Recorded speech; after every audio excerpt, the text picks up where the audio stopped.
Salut à tous. Alors je viens de penser à manger, à comment on fait pour... Je vais pas parler de diététique ou de nutrition, je vais parler des rituels qu'il y a autour de manger en fait. Alors depuis qu'on est... on mange en groupe en fait. On s'assoit autour d'une table et on mange ensemble. Et ça crée un moment de sociabilité assez particulier. Moi, je pense que ça vient du coup de notre pratique de comment on mange depuis des milliers d'années. Par exemple, quand on vit en village ou en tribu, il n'y a pas 100% des membres de la tribu qui vont manger en fait. Il y a les cueilleurs qui vont chercher à manger. Il y a les cueilleurs qui partent en forêt, qui vont récupérer de quoi becter, qui les ramènent au village, on va dire. Et là, du coup, les enfants, les vieillards, les femmes qui s'occupent des enfants, enfin tous ceux qui ne sont pas partis chercher dans la nature de quoi manger, on se regroupe, on met au milieu ce que la récolte de la journée et on la partage.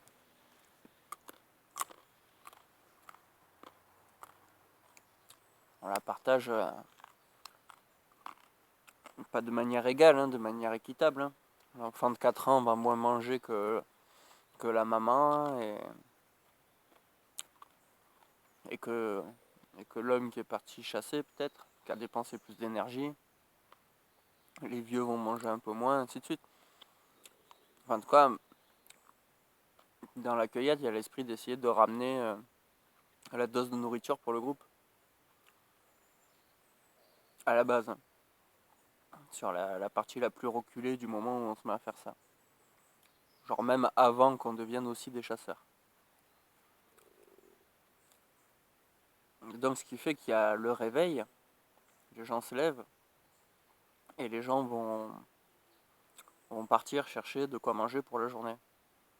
Donc déjà le moment du petit déjeuner, tu vois, tu te lèves et d'abord tu manges, tu vois, ça me semble un peu aberrant.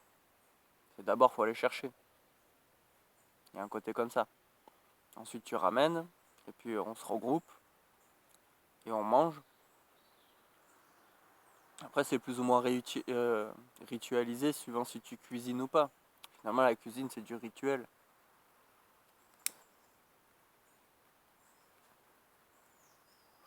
C'est la préparation des ingrédients suivant une tradition que tu te transmets et puis ça donne la cuisine, cuisiner les aliments.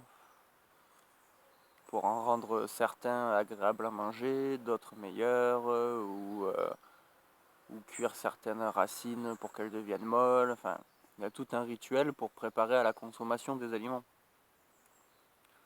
Et il y a ce moment-là où on se regroupe et on mange en même temps.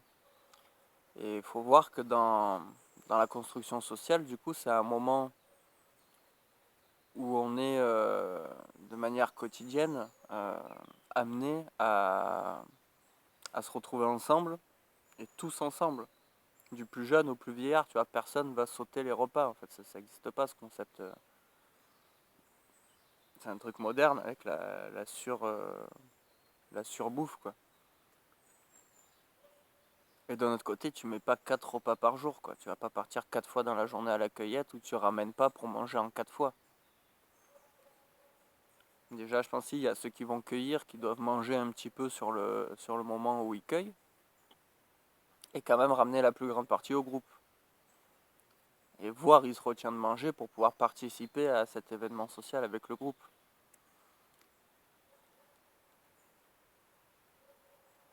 Ça c'est pour les éléments qui sont directement consommables, comme les fruits, qui n'ont pas besoin d'être cuits, par exemple.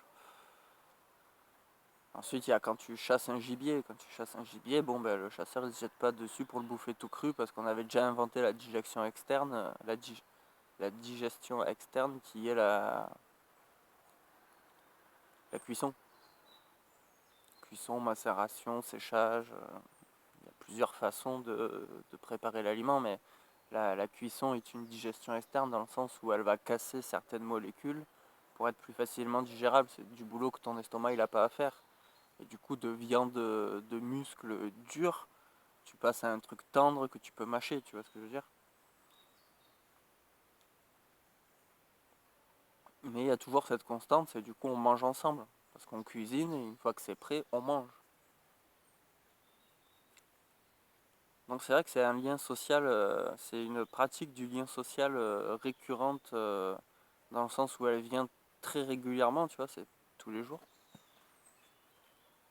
Et ça, c'est notre origine de pratiquer ce lien social. C'est pour ça qu'à l'intérieur de nous, il y a le codage que une bouffe, c'est un événement social en fait. On mange et on est ensemble.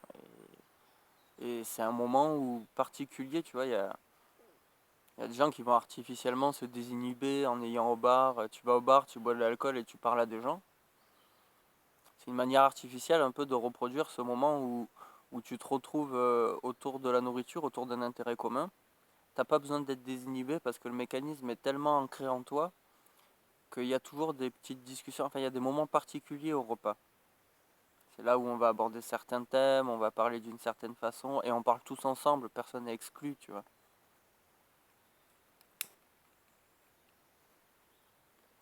C'est pour ça qu'on se fait des bouffes entre potes, des trucs comme ça, parce que c'est un petit moment déclencheur de plein de discussions qui finalement alignent la température sociale d'une certaine soirée et après le repas ça continue de discuter jusqu'au sommeil, tu vois. Et on pratique souvent les événements de sociabilité comme ça, tu vois. Il nous faut un point commun. Et qu'est-ce qu'il y a de plus commun à tout le monde que se nourrir? Moi par exemple je pratiquais un autre point commun, on jouait à des jeux de société, jeux de cartes, jeux de stratégie. Donc en fait on mangeait avant, on se retrouvait assez tôt, vers 8-9 heures, et on jouait jusqu'au sommeil. Mais là du coup notre point de rassemblement c'était le jeu. Mais en absence de point de rassemblement, sans se casser la tête, tu peux tout simplement trouver un repas. Et c'est commun à tout le monde, ça marchera avec tout le monde et ça discrimine personne, c'est génial quoi. Et donc on a un petit côté où on est plus social quand on partage un repas. Voire même c'est une... parce que pour moi la vie c'est des hauts et des bas, tu vois. Il y a un moment où tu t'ennuies, un moment où tu es extrêmement diverti. Et dans la pratique quotidienne de la vie, prendre un repas, ben, c'est aussi nécessaire que ce que ça devient un petit événement de fête du quotidien. Et donc tu te rassembles avec les gens que t'aimes. Parce que bizarrement, tu prends pas des repas avec tes ennemis, hein. C'est assez marrant. Et tu te rassembles avec les gens que t'aimes, même les cantines et tout, tu vois, on mange tous en même temps parce qu'il y a un côté de groupe social évident, tu vois. Les sixièmes, ils vont manger avec les sixièmes, les cinquièmes avec les cinquièmes, les quatrièmes avec les quatrièmes, tu vois, pour le collège. Enfin, ils vont pas te faire passer par ordre alphabétique, ça compliquerait le truc pour rien, et puis c'est vachement naturel, tu vois, de le faire comme ça, de manger avec les tiens. Et bien sûr, l'homme a réussi à dévier ce lien social d'une manière qui m'apparaît de plus en plus absurde, avec les rituels du coup du passage à table. Donc déjà on mange à table. Dans toutes les civilisations, tu vois, on mange sur une table. Bon, il y a un côté pratique, je vais peut-être pas remettre ça en doute, tu vois, mais on pourrait manger un coup sur une table basse, un coup on pourrait manger dans un coin, dans un jardin avec une nappe étendue par terre.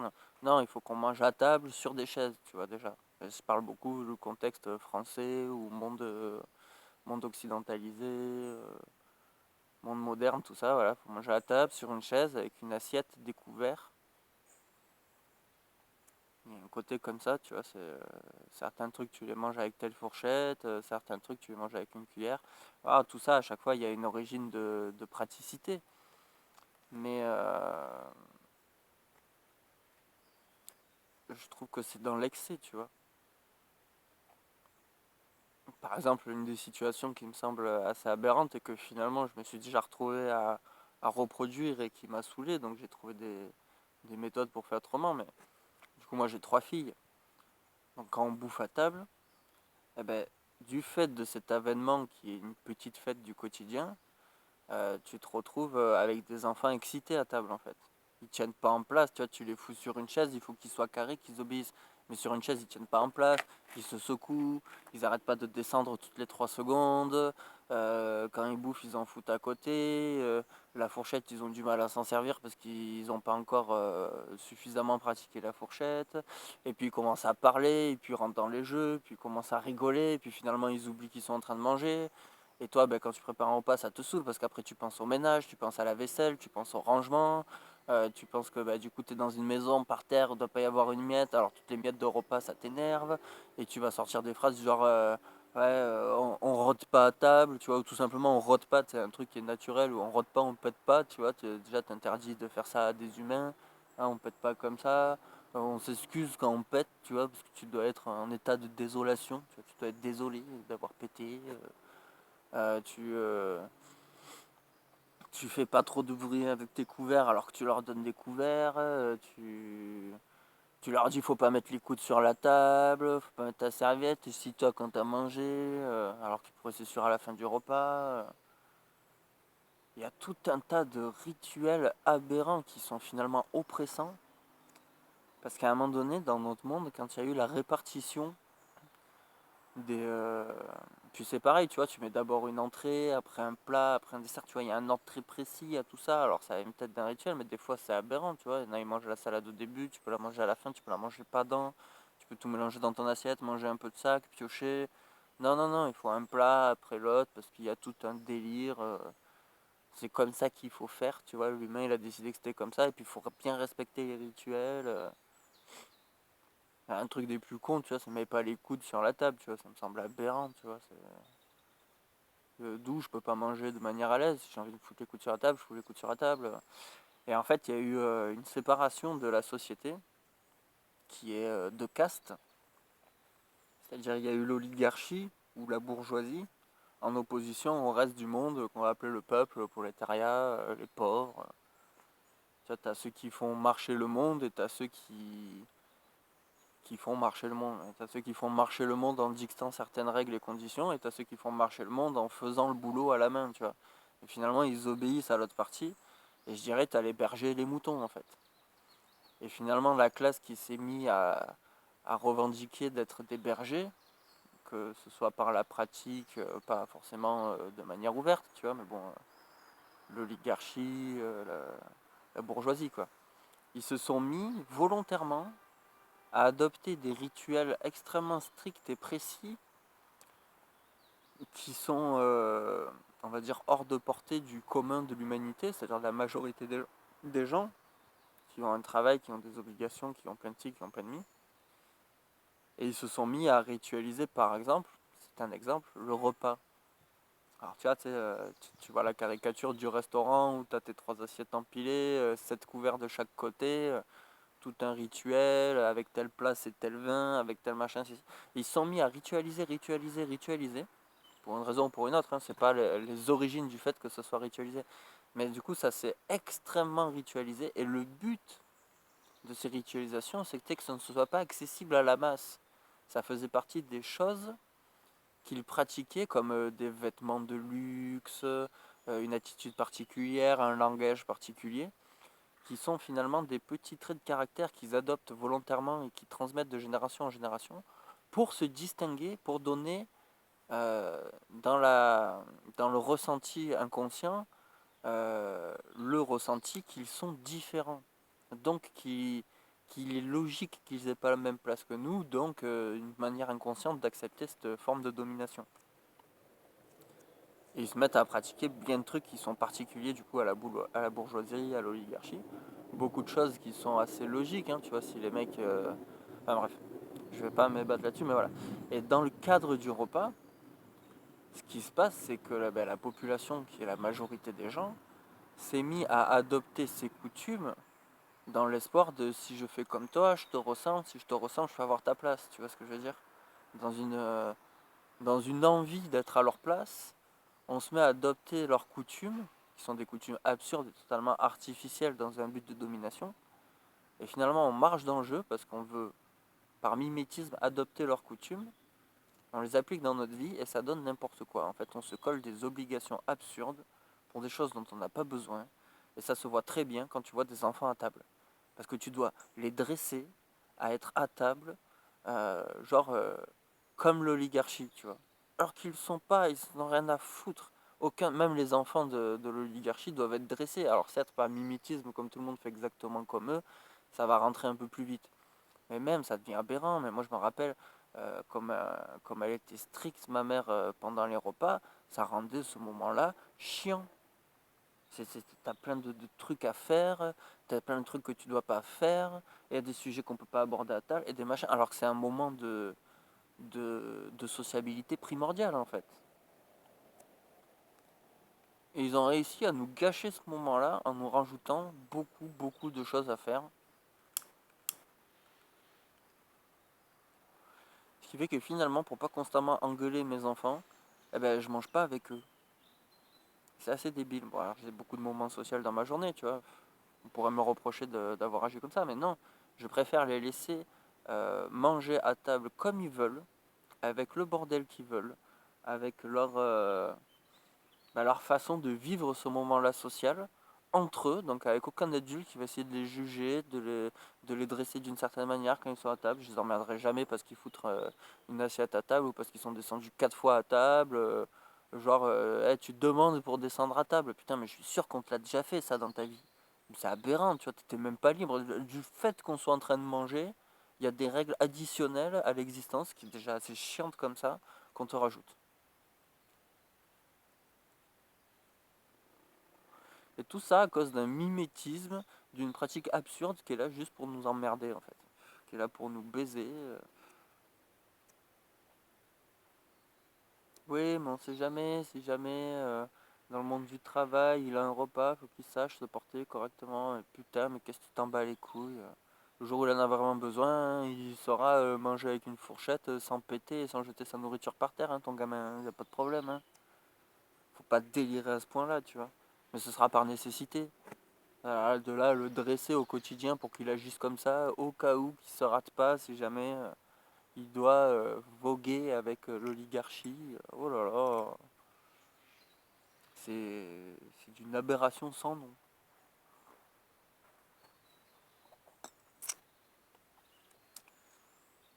Et ouais, du coup, je me retrouve à 4 repas sur 5, je mange pas avec mes gosses.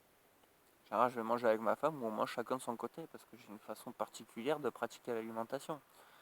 Et puis c'est pareil, le nombre de repas que tu dois faire par jour. Tu vois, petit déjeuner, déjeuner, goûter, souper, je crois que c'est le repas du soir.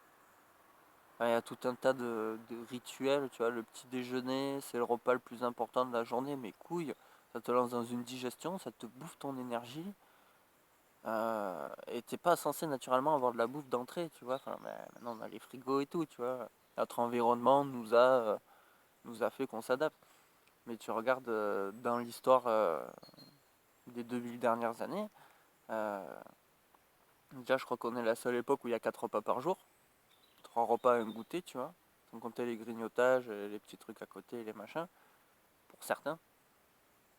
Mais ça devient aberrant parce qu'à une époque on n'en mangeait qu'un le soir, après on en mangeait deux, après on en mangeait trois, après c'est les gens qui essayent d'imiter les bourgeois et tatati et tatata, tu vois. En vrai, moi je pense qu'on mangeait une fois par jour à l'origine. Après la journée de travail, le soir, pour être calé, pour dormir, tu vois, il y a un côté logique. C'est pour ça que j'aime bien le côté du jeûne intermittent. Parce que j'ai l'impression que moi, naturellement, j'ai pratiqué le jeûne intermittent pendant des années, je savais même pas ce que c'était. C'est juste que j'étais adolescent, début de l'adulte, et ça me semblait beaucoup plus pratique de manger une seule fois le soir, tu vois. J'avais pas à m'emmerder, je bouffais pas 4 fois trop, je mangeais une fois bien comme il faut, c'était un régal, j'avais le temps de le préparer, c'était le soir donc c'était au bon moment, ça me gênait pas pour dormir, t'as pas le ventre vide, tout ça. Maintenant, on te saoule avec un tas de règles. Il faut pas manger le soir parce que tu accumules, parce que du coup derrière tu te dépenses pas. Ouais, ok, je veux bien, mais c'est parce que tu as mangé 3 fois dans la journée. Parce que si tu as mangé qu'une seule fois et que tu manges le soir, tu n'accumules pas plus que ça. Hein, tu accumules pour ta journée du lendemain et ça suffit. Hein.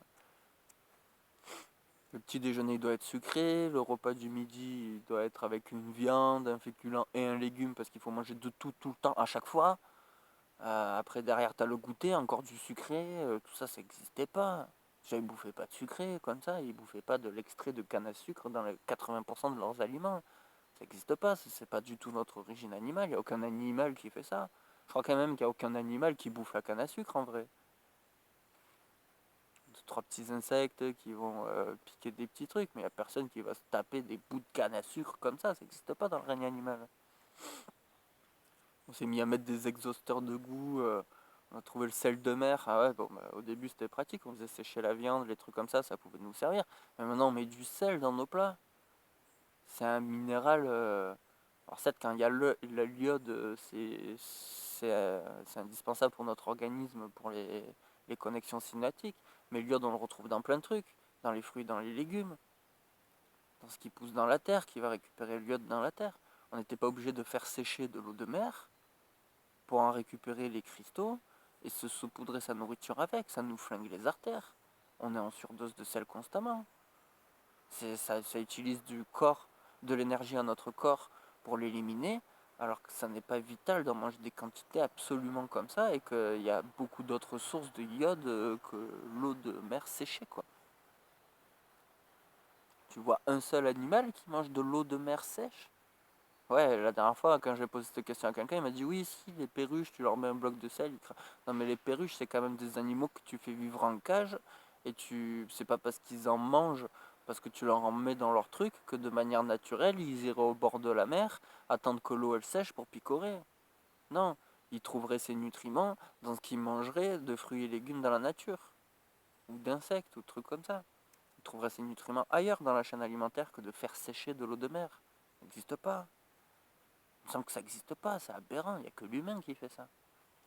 Ah, c'est bon pour la langue, ok. Mais on s'empoisonne avec un paquet de trucs. C'est pareil. On a évolué pour pouvoir. Là, tu vois, je bois du vin. Mauvais exemple parce que je ne pratique pas ce que je dis, mais on a évolué pour pouvoir manger les fruits quand ils étaient pourris à l'arbre parce que ça augmentait nos chances de survie à l'hiver. Donc on les mangeait jusqu'au dernier moment. Euh, à la base, l'éthanol, c'est un poison. Mais notre organe du foie a évolué pour pouvoir traiter cette molécule, la transformer en un truc qui ne nous tue pas, et en même temps qui provoque une ivresse. Je ne sais pas si c'est une conséquence ou si c'est voulu pour qu'on accepte par l'ivresse de manger un truc pourri qui a un goût dégueu et qui est techniquement contre-intuitif. Mais on a évolué comme ça. Maintenant, on a fait quoi? Maintenant, on distille de l'alcool et on en boit tout le temps. On n'en boit pas juste à la période de l'automne quand il y a les fruits pourris. Et ouais, on en boit tout le temps, toute l'année, sachant que notre corps, s'il a évolué pour faire ça, il a évolué pour faire ça pendant une période, pendant la période des fruits pourris. Le reste de l'année, bah soit tu vis dans un pays où il n'y a pas d'hiver et les fruits pourris, tu les manges pas parce que tu manges constamment les nouveaux qui se renouvellent, tu vois, dans le tropical et tout. Soit tu vis dans un pays où il y a l'hiver et tu vivais justement pour boire de l'alcool, pour boire cette molécule, pour la manger, avec une petite récompense qui va être l'ivresse, mais pour tenir l'hiver. Pas par récréativité. Du coup, on se fait des cirrhoses. Et puis on sucre tout et tout, parce que du coup, on est rentré dans le délire du goût. On sucre, on met du gras, on met du sel, en quantité invraisemblable. C'est pareil, on change de. On change de. Quand tu vas manger 2 fois d'affilée la même chose, tu vas râler. Parce que comme il faut manger de tout, il faut que tu changes à chaque fois. Mais ton corps biologique, il n'est pas fabriqué pour encaisser des trucs comme ça. Quand c'est la période des fruits, tu manges des fruits pendant plusieurs semaines. Quand c'est l'hiver, tu vas manger de la viande pendant plusieurs semaines. Tu es fait pour...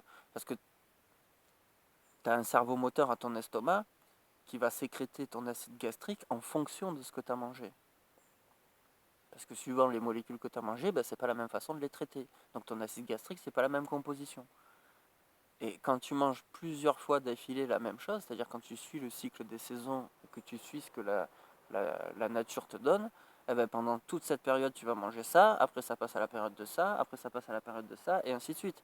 Donc tu manges par sections successives. Pendant longtemps, tu vas manger les fruits, puis là, ça va être le moment de manger des racines ou des trucs de prairie, des petites pailles, des petites herbes. Après, ça va être le moment de la viande. Après, ça va être le moment de ci. Après, ça va être le moment de mi. Mais nous, on s'est mis à ritualiser et on change tellement d'alimentation que ça fait chier notre estomac. Il n'arrive pas à se caler, à dire voilà, pendant 3 mois, je vais balancer tel suc gastrique, après je vais balancer tel suc gastrique. Non, nous on change tellement de repas que finalement, il doit réévaluer ce qu'on bouffe constamment. Et en fait, en consommation d'énergie, pour récupérer notre énergie, ça augmente. Et puis on est moins efficace parce qu'on lui change tout le temps, donc on le fait galérer, on le fatigue et tout. En plus, on mange trop riche, trop machin, trop ci, trop mi. Et on fatigue notre corps rien qu'avec notre façon qu'on a appris à manger. En plus, on se fait chier le moment social qui est de manger ensemble.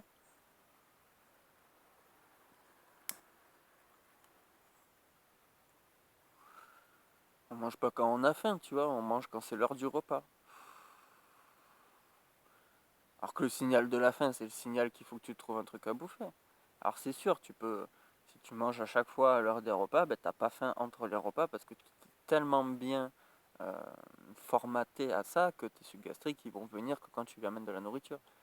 Si tu lui montres que la nourriture elle amène toujours au même moment, mais c'est pareil quand tu fais un régime, quand tu commences à passer à un repas par jour parce que tu veux maigrir, parce que du coup tu as trop bouffé. Et c'est pareil, on est censé grossir, on est censé bien bouffer l'été et moins bouffer l'hiver. Alors qu'en général les gens mangent moins l'hiver et mangent plus l'été. Non, j'ai dit n'importe quoi. Les gens mangent moins l'été parce qu'il fait chaud et qu'ils font des trucs, et ils mangent plus l'hiver parce qu'ils sont chics, ils sont enfermés chez eux. Mais c'est le contraire normalement dans la nature. L'été, tu manges autant que tu peux, tu prends un maximum de gras, de trucs frais, et l'hiver, tu rationnes tes provisions pour être sûr de passer l'hiver. Si t'as un hiver avec un mois de plus, que la nature, elle met un mois de retard à te donner ta nourriture, il faut que tu aies pu l'encaisser. Donc tu commences à rationner, tu t'empiffes pas l'hiver, au contraire, tu maigris l'hiver et tu grossis l'été. On a un cycle comme ça. Maintenant, nous, comme on n'arrête jamais la bouffe, l'approvisionnement de bouffe, mais on grossit, on grossit, on grossit, on grossit, et puis tu as la maladie des obèses. C'est une maladie d'une mauvaise habitude. En fait, c'est pas une maladie d'être obèse, c'est une très mauvaise habitude. Du coup, on est obèse, et le fait d'être obèse, c'est être malade. Notre corps, il quiche trop, il dépense trop d'énergie. Quand tu as, mettons, 20 kilos de gras, ton système sanguin, il doit l'entretenir, ce gras. Parce que le gras, c'est pas genre tu le stockes et il est inerte jusqu'à que tu viennes le mettre dans ton corps. C'est des cellules biologiques vivantes que tu entretiens. Donc quand tu as 20 kg de gras, tu nourris ton gras dans un sens pour le maintenir. Et comme il n'y a jamais cette période où tu réduis ta nourriture parce qu'on est en hiver, eh ben, tu es obèse. Parce que la période où tu es censé maigrir, ben, tu bouffes.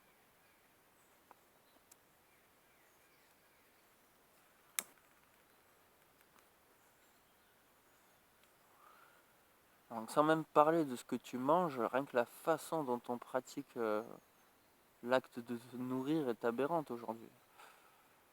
Les rituels sociaux qu'on y colle sont aberrantes. Tu vois. Il faut se tenir à table, il faut faire ci, il faut faire mi. On a même oublié que c'était un moment de sociabilité extrême. Quand je dis que je mange sans mes enfants, c'est qu'en général, eux, ils mangent. Nous, on est dans la pièce, mais on mange pas avec eux. On est quand même là, on participe à leur événement social parce qu'eux se mettent dans la condition de il y a de la nourriture, c'est social, on est tous ensemble. Et finalement, on bouffe vite fait derrière, tu vois. C'est dingue, même moi, ça me fait chier de faire ça. Moi j'ai été élevé comme un con au niveau de la bouffe, en mode tu mets pas les coudes à table, tu parles pas, genre il faut manger en silence, faut fermer sa gueule, c'est des trucs bizarres. Chez les grands-parents, c'est-à-dire ceux qui ont levé mes parents, c'était encore pire, c'est genre c'est le moment de regarder les infos, tu vois. Voilà ton temps de cerveau disponible pour accumuler de l'angoisse et de la peur. Et du coup c'est eux qui ont appris à mes parents, surtout à ma mère, genre faut fermer ta gueule, faut pas mettre les coudes, faut pas faire de bruit, parce qu'en fait on est en train d'écouter les infos en vrai. On est en train de se faire lobotomiser, t'es gentil, tu nous laisses faire ça dans de bonnes conditions. Parce que maintenant on est tellement stimulé que ça nous casse les couilles d'être avec des enfants. Ils sont tellement attardés que c'est pas stimulant. Parce que les gens ont perdu la stimulation que c'est de fabriquer un être vivant, quoi.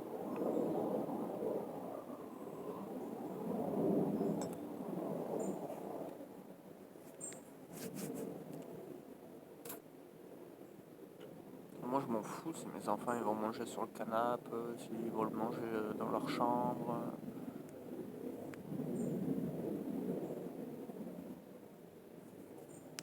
Et puis même mes gosses ils gueulent si tu leur mets 3 fois d'affilée la même chose à manger en vrai.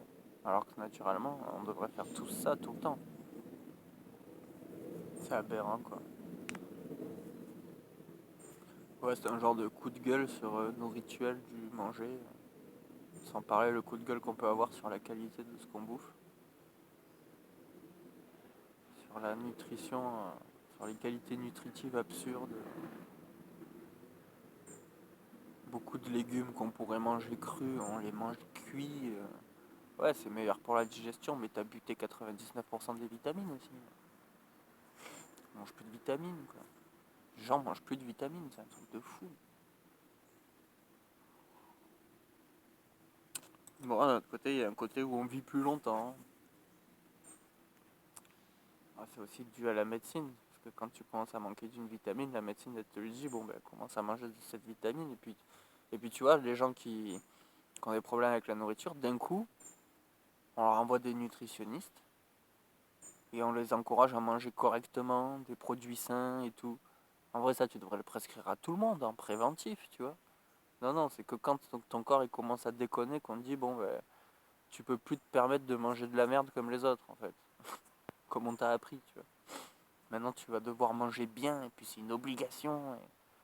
Et mange pas de pâtes parce que ça te flingue le tube digestif et tous les trucs. Finalement, tu es obligé de changer d'alimentation et de plus faire comme on t'a montré depuis que tu es petit, quoi. Alors, il y a les éveillés, hein. Il y a beaucoup de gens qui s'amusent à bien manger parce qu'ils ont très vite compris que manger, boire, respirer, c'était la base. Donc, ils voudraient de la bonne bouffe, du bon air et de la bonne eau, hein. Il y en a qui font leur maximum pour ça, hein. Et ça, c'est quelque chose de très malin. C'est quelque chose qui se rapproche de la, du côté naturel de comment il faudrait pratiquer ça. Voilà, donc n'oubliez pas que les repas, c'est quand même un événement social particulier et fondateur dans la civilisation. Et il ne faut pas le pratiquer de manière débile ou sans y penser. Je pense qu'il faut vraiment prendre un moment pour y réfléchir à notre façon de pratiquer ces repas.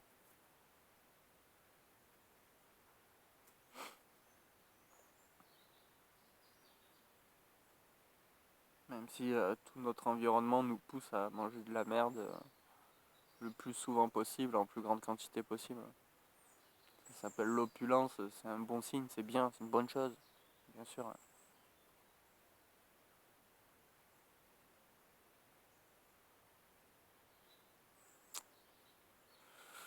Moi, je vais en rester là-dessus, hein. Salut à tous. Ciao, ciao.